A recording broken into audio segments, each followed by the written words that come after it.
Assalamualaikum warahmatullahi wabarakatuh. Selamat malam karena kalian menontonnya malam. Jumpa kembali bersama saya Captain Ray dari channel Captain Ray Memang Horor. Kali ini saya membuat konten yang sangat jauh berbeda, tidak explore, tidak masuk ke bangunan terbengkalai, tetapi mendaki Gunung Lawu via Cemoro Sewu. Saya saat ini berada di tengah-tengah antara pos 4 dan pos 5. Pendakian jalur Cemoro Sewu. Saya akan turun di malam hari melalui rute yang berbeda. Rute manakah yang akan saya pilih?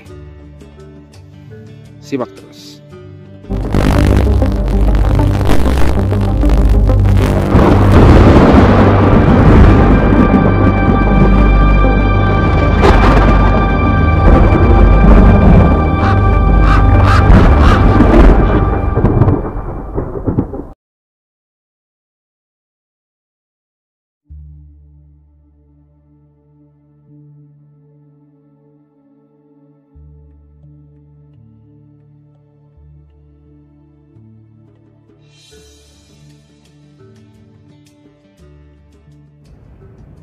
Gunung Lawu menyimpan pesonanya yang sangat indah.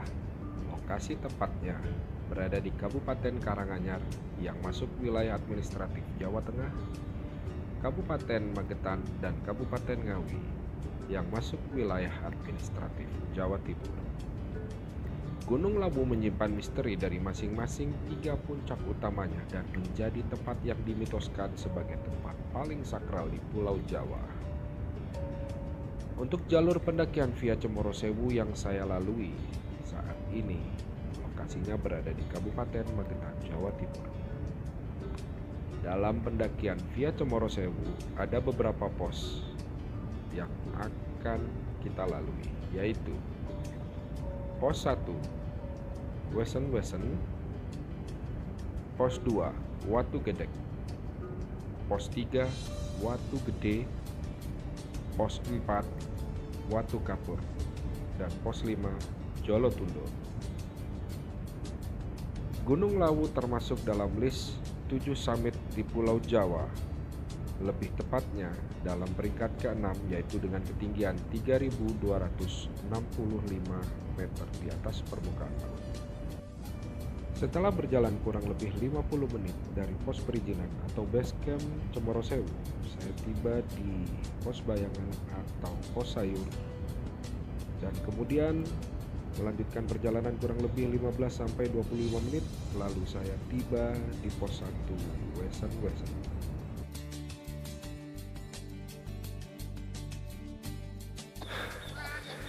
Oke, setelah berjalan kurang lebih 15 menit dari pos bayangan atau pos sayur, akhirnya kita nyampe juga di pos 1, guys.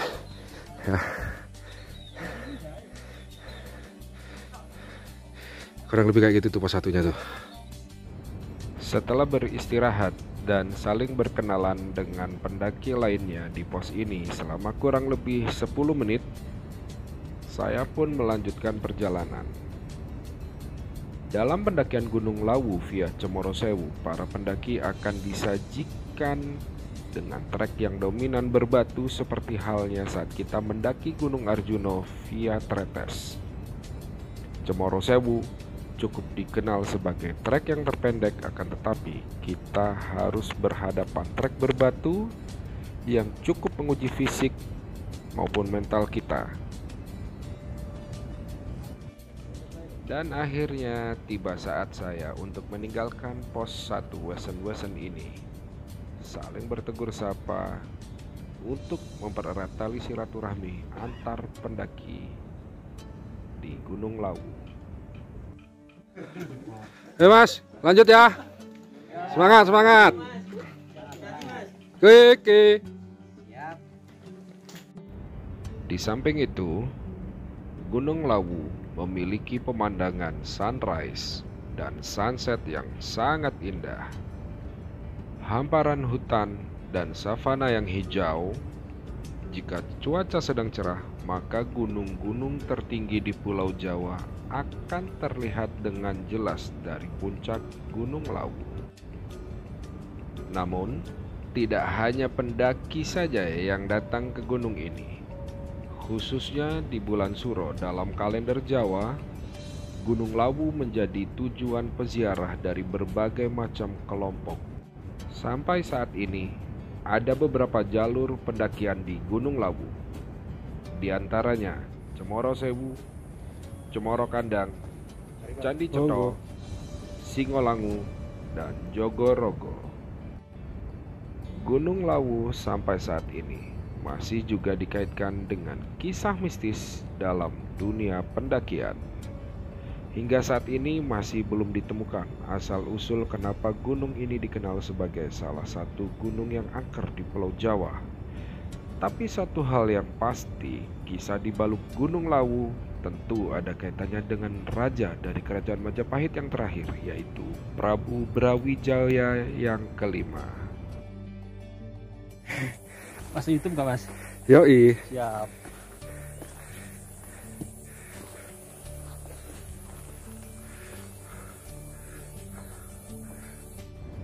Satu hal pesan saya, yaitu tetap mendaki sesuai rute atau jalur pendakian yang resmi dan patuh pada rambu yang ada di sepanjang rute pendakian serta menjunjung tinggi adat maupun budaya dan menghormati kearifan lokal. Seperti yang kalian lihat, saya baru berjalan naik kurang lebih 10 menit dari pos 1. Rute Cemoro Sewu adalah rute terpendek jalur pendakian Gunung Lawu di antara rute yang lain.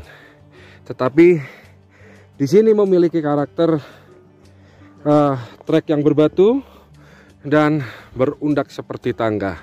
Jadi saya sarankan buat kalian yang mau naik gunung manapun, siapkan fisik dan mental kalian. Oke, ojo kakean mangan guys. Oke, selamat menikmati video ya. Mengilak-mengi aku. Berdasarkan pengalaman teman-teman pendaki, jalur Cemoro Sewu akan menempuh jarak kurang lebih 7-8 km untuk mencapai titik Hargodalem. Waktu yang ditempuh akan bervariasi sesuai dengan keadaan fisik masing-masing para pendaki. Ada yang sanggup menempuh dalam waktu 6 jam, bahkan ada yang lebih dari 6 jam. Terus, lalu, kira-kira apa kabar nih Kapten Ray? Butuh waktu berapa jam ya kira-kira untuk sampai di Hargodalem? Kebayang dong, medannya berbatu dan menanjak. Melihat tanjakan seperti ini, gimana coba? Auto semangat. Jangan menyerah. Tanjakan demi tanjakan, bebatuan demi bebatuan, saya lewati. Sampai akhirnya, saya baru sadar bahwa ini adalah kesekian kalinya burung jalak menemani sepanjang pendakian saya sejak sebelum pos 1 Wesen. Dan ini adalah Watu Jago.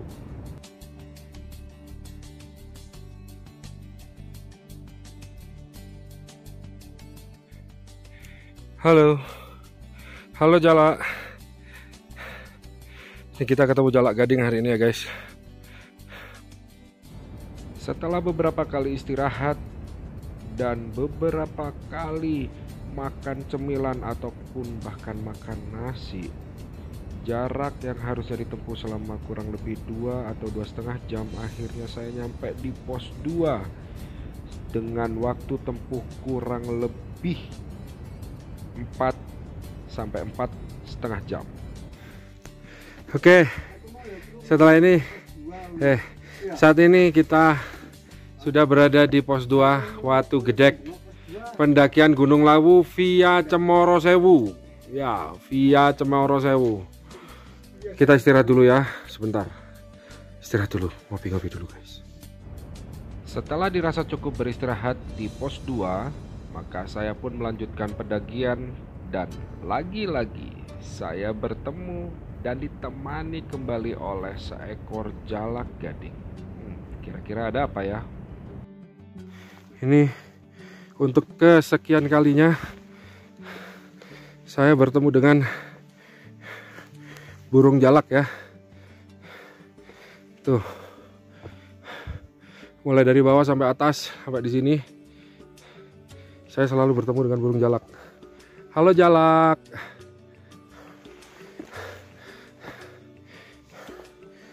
Menurut cerita, burung jalak ini menunjukkan jalan yang benar atau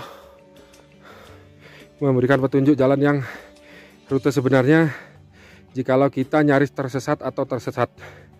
Ya itu kembali ke kita masing-masing ya, percaya atau tidak ya. Oke, halo jalak. Tuh. Mulai dari belum pos 1 guys, burung jalak ini selalu ada di depan saya. Dan mana dia? Baru kali ini burung jalak bisa saya rekam dengan durasi cukup lama seperti sekarang. Oke ya, ayo jalak jalan, semangat. Baik ya guys, nanti kita bahas kisah cerita tentang burung jalak ini. Dan amsyong gua telepol Kapten Ray ketemu model-model yang kayak beginian nih. Kok ada ya pendaki yang kelakuannya kayak gini nih? Coba lihat. Sangat tidak patut untuk ditiru ya. Ada pendaki yang BAB di trek pendakian Cemoro Sewu. Posisi kurang lebih 30 menit setelah pos 2.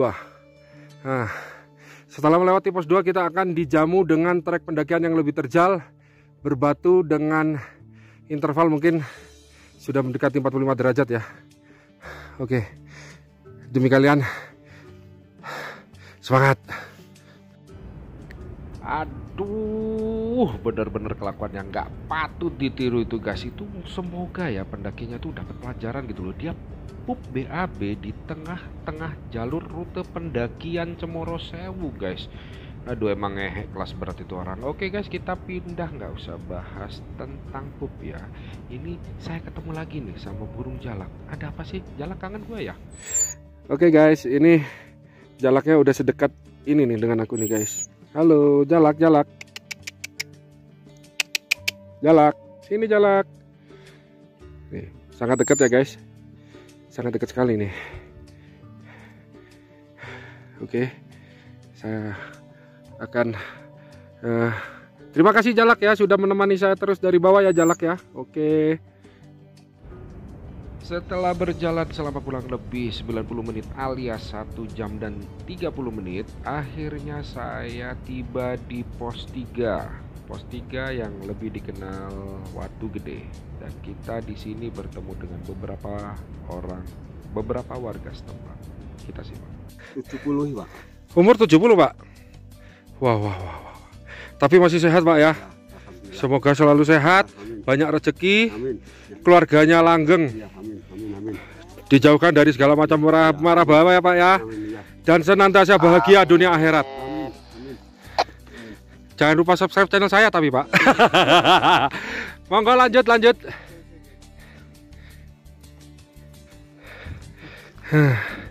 Ketemu mana? Ketemu lagi. Kapan mudune Mas sampean Mas? Nge. Kita kalah guys. Kita udah nyampe di pos 3 ya. Kita nyampe di pos 3 setelah berjalan kurang lebih 1 jam ya. 1 jam dari pos 2. 1 jam sampai 1 jam 20 menit lah. Oke. Mas, namanya siapa Mas? Rizky. Asli mana Mas? Asli Pelausan, Sarangan. Wah. Setiap berapa hari sekali Mas sampai naik Gunung Lawu Mas? Ya kadang kalau tanjakannya habis turun. Kalau rame tiap hari? Oh, tergantung dagangannya ya Pak ya. Pokok dagangannya habis turun, kulaan naik lagi. Oh, Kemarin kan air minumnya habis. turun lagi. Sampean dari base camp sana, pos perizinan sampai ke puncak berapa jam, Mas? 6 jam. 6 jam. Iya. Bawa bekal 6 jam ya, Pak? Kalau turun 2 jam lah. Dari puncak sampai bawah 2 jam.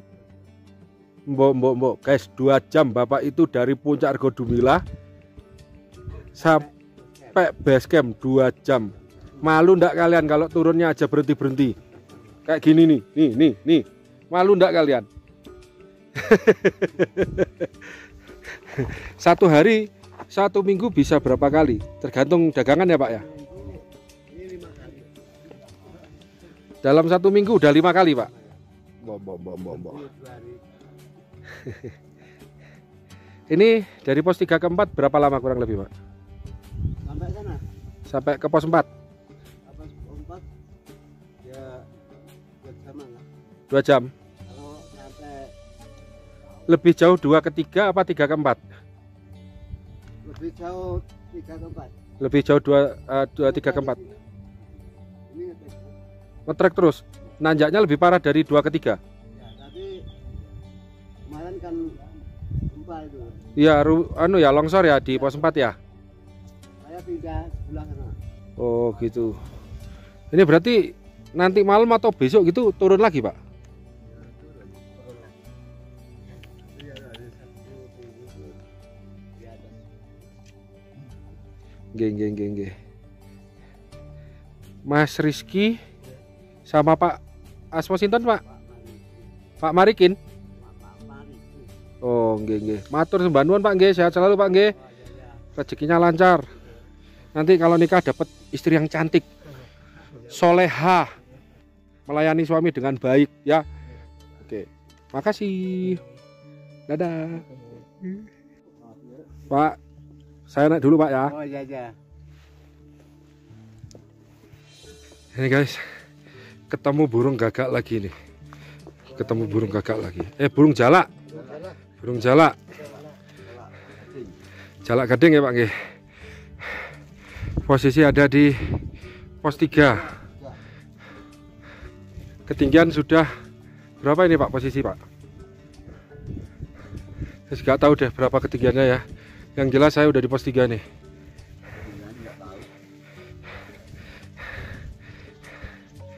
Oke, Pak, saya lanjut.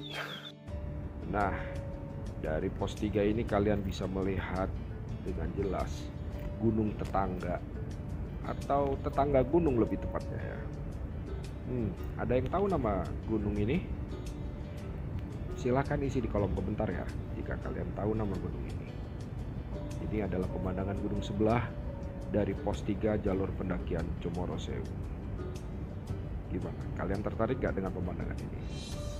Silahkan persiapkan fisik dan mental kalian sebelum mendaki gunung manapun. Dan yang pasti, bawa pulang sampah yang kalian bawa dari bawah ya. Kalian bawa apa, silahkan turunkan kembali itu sampah. Selangkah dari pos 3, saya langsung disajikan dengan tanjakan yang curam dan berbatu sesuai dengan karakter Cemoro Sewu.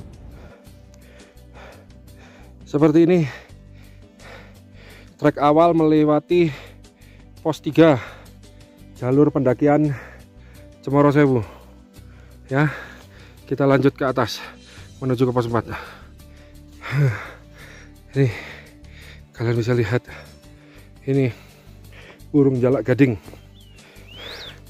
Mulai sebelum pos 1, burung ini selalu berada di depan saya. Dan saat ini saya baru melewati pos 3 ya. Kembali lagi kita jumpai burung ini.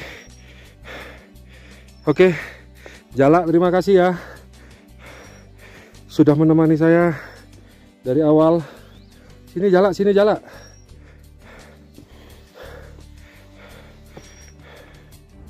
Semakin ke atas, tanjakan semakin curam dan cukup menguras tenaga. Apalagi sebelumnya saya dapat informasi bahwasanya pos 4 sempat terjadi longsor beberapa hari sebelum saya mendaki Gunung Lawu via Cemoro Sewu. Dan oleh sebab itu terdapat marka atau pembatas dan rambu lainnya untuk mengingatkan para pendaki agar lebih berhati-hati. Baik, kita kembali lagi dalam sejarah Gunung Lawu. Kisah di balik Gunung Lawu berkaitan dengan keberadaan kerajaan Majapahit yang dipimpin oleh Raja atau Prabu Brawijaya kelima. Ketika kerajaan ini berada dalam masa keruntuhan, sang raja mengasingkan diri, memilih untuk menyendiri dan moksa. Suatu malam sang Prabu mendapat petunjuk bahwa kelak Majapahit akan runtuh dan akan digantikan kerajaan Islam Demak yang dipimpin Raden Fatah, yaitu putranya sendiri. Sang Prabu memutuskan untuk keluar dari istana bersama abdinya yang setia, yaitu Ki Sabdopalon. Sebelum sampai di puncaknya, mereka bertemu dengan dua orang kepala dusun yang bernama Dipa Manggala dan Wangsa Manggala. Mereka mengikuti Raja Brawijaya bersama-sama karena tidak tega melihat rajanya sendirian dalam kesedihannya, dan mereka terus berjalan menuju puncak Hargodalam. Di tengah perjalanan, sang raja berkata pada abdinya yang setia bahwa sudah saatnya dia mundur dari segala urusan duniawi. Kemudian sang raja mengangkat Dipa Manggala sebagai penguasa Gunung Lawu. Dia diberi kekuasaan untuk membawahi semua makhluk gaib yang ada di barat sampai Gunung Merbabu, dari timur sampai Gunung Wilis, dari selatan sampai pantai selatan, dan dari utara sampai ke pantai utara. Abdi ini diberi gelar dengan nama Sunan Gunung Lawu. Lalu abdi lainnya yang bernama Wangsa Manggala diangkat sebagai patihnya dan diberi gelar dengan nama Kiai Jalak. Setelah Prabu Brawijaya menyampaikan pesan kepada pengikutnya, lalu sang Prabu pun menghilang. Konon, sampai saat ini pun jasadnya tidak pernah ditemukan. Dengan keputusan yang sangat menyedihkan tersebut, Ki Sabdopalon tak kuasa menahan kesedihannya. Ia pun berpamit untuk berpisah dan naik menuju puncak Hargodumiling. Ki Sabdopalon juga ingin meninggalkan dunia ini dan ingin pergi moksa di puncak Hargodumiling.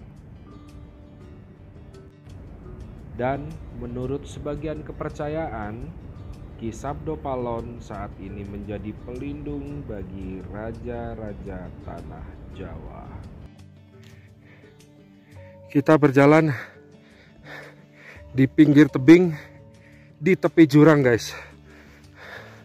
Ya, tuh kalian lihat itu jurang, dan kanan saya ini tebing berbatu yang curam. Oke. Wow. Waduh. Ini titik paling ekstrim. Ya. Titik paling ekstrim mendekati pos 4. Kita berjalan di pinggir jurang, di tepi jurang, dan di sisi tebing. Tuh. Sampai di sini pun burung jalak masih menemani saya, guys. Ya, halo jalak, menggolo. Dan ini adalah bekas longsor bebatuan di pos 4 jalur pendakian Cemoro Sewu, Gunung Lawu. Sesuatu pemandangan yang agak unik, yaitu anggrek ya, guys. Anggrek yang tumbuh di sela-sela batunya di atas gunung. Tapi subhanallah.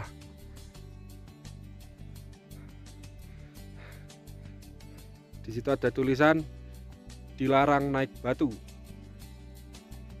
Ya, ada tulisan dilarang naik batu karena posisinya sangat berbahaya ya.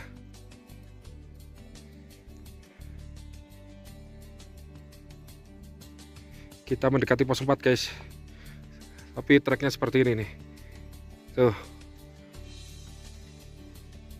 Setelah kurang lebih 1 jam dan 45 menit dari pos 3, akhirnya saya tiba di pos 4.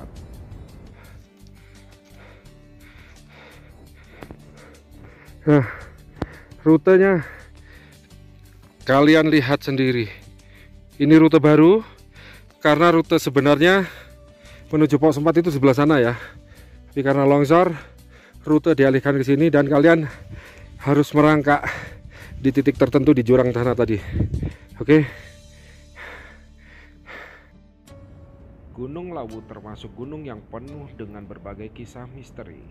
Kisah misteri Gunung Lawu masih sangat dipercaya oleh masyarakat sekitar, dan beberapa kisah yang belum terpecahkan antara lain gunung yang memiliki nyawa, Pasar Dieng atau Pasar Bubrah, atau ada yang menyebutnya dengan Pasar Setan, burung jelmaan Kiai Jalak, pantangan menggunakan baju itu adalah berwarna rute hijau sebenarnya Gunung Lawu, jalur pendakian dan Cemoro Sewu mendaki pos 4. dalam. Hanya karena Semuanya telah kembali terjadi kepada longsor, kalian masing-masing, maka jalur mau dialihkan percaya ya. atau tidak. Harap berhati-hati buat para pendaki. Bebas-bebas saja.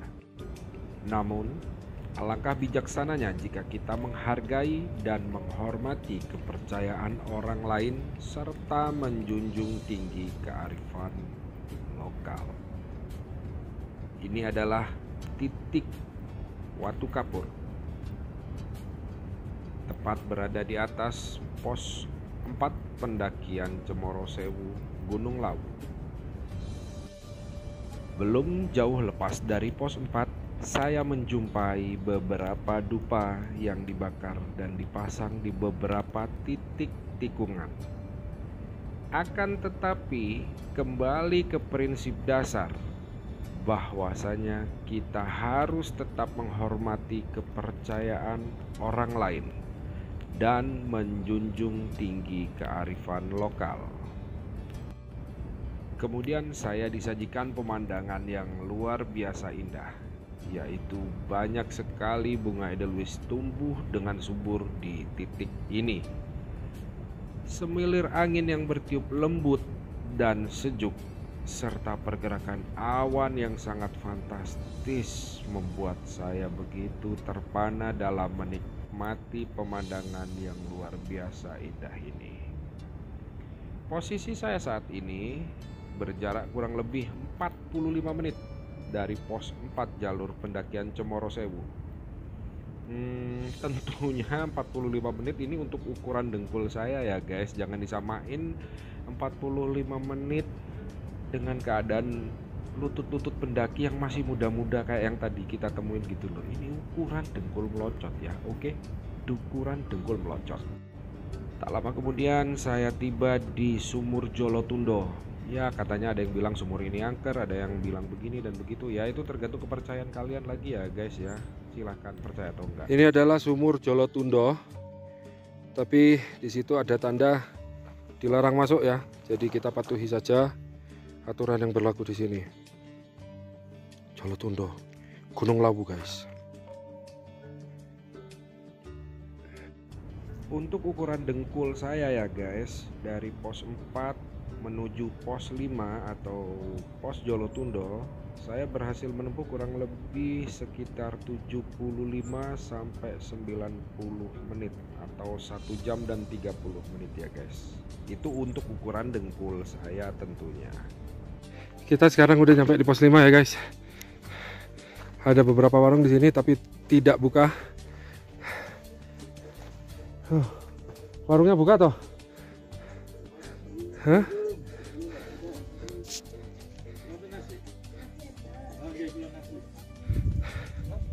Ini pos 5 Jolotundo. Nama tempatnya Jolotundo. Sedikit lagi kita nyampe guys. Ya. Sedikit lagi kita nyampe. Di sini ada beberapa warung.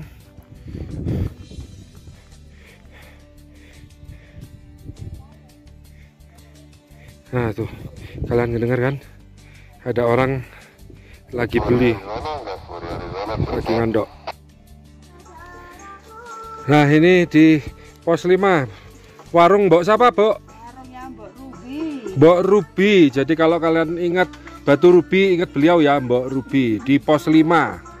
Oke. Berhenti dulu, penguntalan, pembadokan dulu. Saya melepas lelah dan sambil mengisi perut saya selama kurang lebih 15 menit. Dan ini adalah tempat peristirahatan untuk para pendaki melepas penat di warung Mbok Ruby di pos 5. Waktu pun berlalu dan saya kembali bergegas untuk segera melangkahkan kaki saya menuju puncak sebelum matahari benar-benar terbenam. Kebanyakan para pendaki ingin menikmati matahari saat terbit di puncak. Namun kali ini saya mencoba untuk tiba di puncak justru di saat matahari terbenam. Itu adalah pos 5 tempat kita makan di Mbok Ruby tadi. Ketinggiannya sangat curam. Nah, itu ketemu dengan pendaki lain. Intervalnya sekitar, tingkat kecuramannya sekitar 45 derajat mungkin lebih ya. Di situ situ ya, nampak 3 gunung yang sejajar. Saya nggak tahu itu gunung apa. Lain ladang, lain pula ilalangnya. Jika dari pos perizinan atau base camp sampai di pos 4, kita selalu disajikan dengan jalanan yang curam berbatu dan menanjak. Namun setelah kita melewati pos 5, kita justru akan menemui jalur atau trek yang dominan landai. Walaupun masih tetap berbatu tentunya. Akan tetapi pendakian kita di sini tidak begitu terasa berat. Pemandangan yang indah serta hamparan bunga edelweiss tersaji sangat rapi di depan mata kita. Dan perlu digarisbawahi bahwa video yang saya rekam ini adalah benar-benar sesuai dengan alur dari trek pendakian Cemoro Sewu, dan saya tidak mengambil video ini secara acak, sehingga teman-teman yang hendak mendaki Gunung Lawu bisa mempelajari jalur Cemoro Sewu ini dengan seksama. Setelah kurang lebih 50 menit kita tinggalkan pos 5 atau warungnya Mbok Ruby, akhirnya kita tiba di Sendang Derajat. Dan di sini pula kita berjumpa kembali dengan kawan kita yaitu Rizky. Sebelum bertegur sapa dengan Rizky, saya sempatkan untuk merekam tampilan dari Sendang Derajat yang sangat tersohor itu.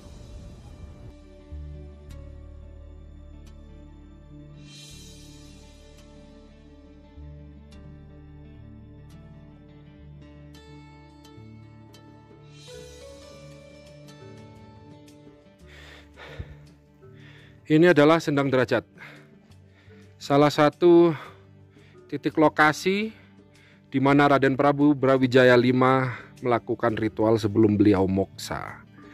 Ada yang mengatakan Sendang Derajat ini adalah bagian dari Raden Prabu Brawijaya V untuk moksa. Di sini terdapat aturan yang ditulis. Jadi buat para sahabat-sahabatku semua yang mau ke sini, tetap mengedepankan dan menghormati kearifan lokal. Jangan melanggar.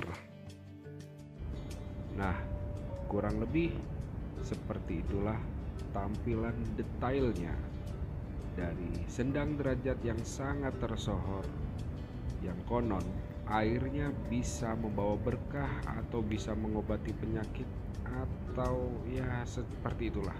Itu tergantung kepercayaan kepada diri kalian masing-masing tentunya. Di depan Sendang Derajat ini ada warung Mbok Toh. Dan di sini kita ketemu kawan baru yang sudah kenal cukup lama. Atau kebalik ya, Mas Rizky yang tadi ketemu di bawah ya. Mbok sehat selalu ya Mas, sukses selalu ya Mas. Panjang umur, banyak rezeki. Sehat selalu, senantiasa bahagia dan punya istri yang soleha ya Mas. Jangan sampai punya istri yang pelakor ya Mas. Oke, saya lanjut ke puncak dulu ya Mas. Ye, dadah Mas. Nah, sekarang kita kembali ke dalam cerita sejarah atau mitos Gunung Lawu. Percaya atau tidak, konon setiap perkataan dari para pendaki akan terdengar. Jika ada perkataan yang kurang sopan, kemungkinan akan terjadi hal-hal sial yang menimpa orang tersebut. Tetapi sebagai manusia, maka sudah seyogianya kita menggunakan prinsip di mana bumi dipijak, di situ langit dijunjung, yang memiliki arti kurang lebih dimanapun kita berada, maka kita wajib berperilaku sopan dan menghargai kearifan lokal di lingkungan tersebut. Tentu juga ini berlaku dimanapun kita berada, tidak hanya di gunung saja. Dan perlu saya ingatkan kembali bahwa jika kita melihat rambu atau pelakat seperti ini, maka kita wajib mematuhinya sesuai apa yang dituliskan. Karena perlu digarisbawahi bahwa pelanggaran adalah awal dari malapetaka. Dari warung Bokto atau warungnya Mas Rizky tadi ke titik ini, saya menempuh kurang lebih 20 menit. Itu 3 gunung yang nampak di depan itu sepertinya Arjuna, Welirang, dan Penanggungan ya. Tapi saya sendiri nggak tahu. Yang tahu tolong isi di dalam kolom komentar. Oke, saya lanjut ke Argo Dalam. Saya sangat merasa tidak sabar untuk bisa segera sampai ke puncak Hargo Dumilah. Walaupun di sini treknya memiliki karakter berbatu dan berpasir, tentu saja itu tidak akan pernah menyurutkan semangat saya untuk bisa meraih puncak. Dan akhirnya saya pun sampai di titik Hargo Dalam.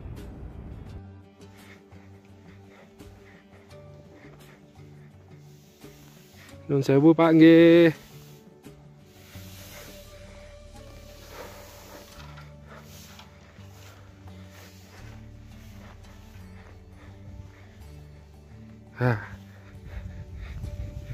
Warungnya Mbok Yem guys. Warungnya Mbok Yem. Karena matahari mulai terbenam, maka saya bergegas menuju puncak Hargo Dumilah dan mempersingkat waktu saya di warung Mbok Yem. Bahkan saya tidak sempat ngonten di warung Mbok Yem ini.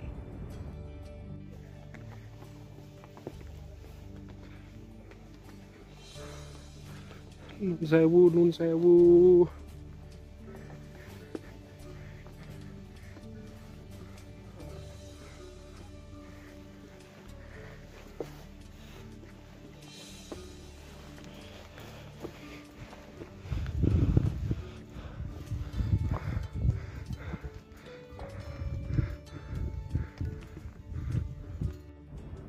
Dari persimpangan jalur pendakian ini menuju puncak Hargo Dumilah kurang lebih akan memakan waktu berkisar di antara 30 sampai 45 menit untuk ukuran saya. Dan saat ini matahari pun mulai benar-benar terbenam. Terlebih lagi, rute menuju puncak dominan berpasir dan berbatu seperti yang kalian lihat saat ini.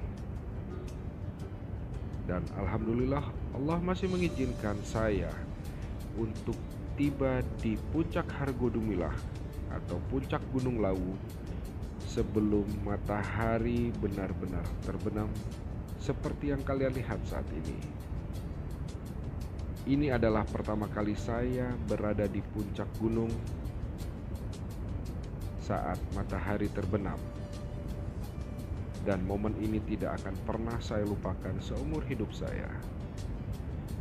Saya ucapkan terima kasih kepada semua rekan-rekan tim dan yang tidak bisa saya sebutkan satu persatu, sehingga terselenggaranya kegiatan summit di Hargo Dumilah, puncak Gunung Lawu di Jawa Timur.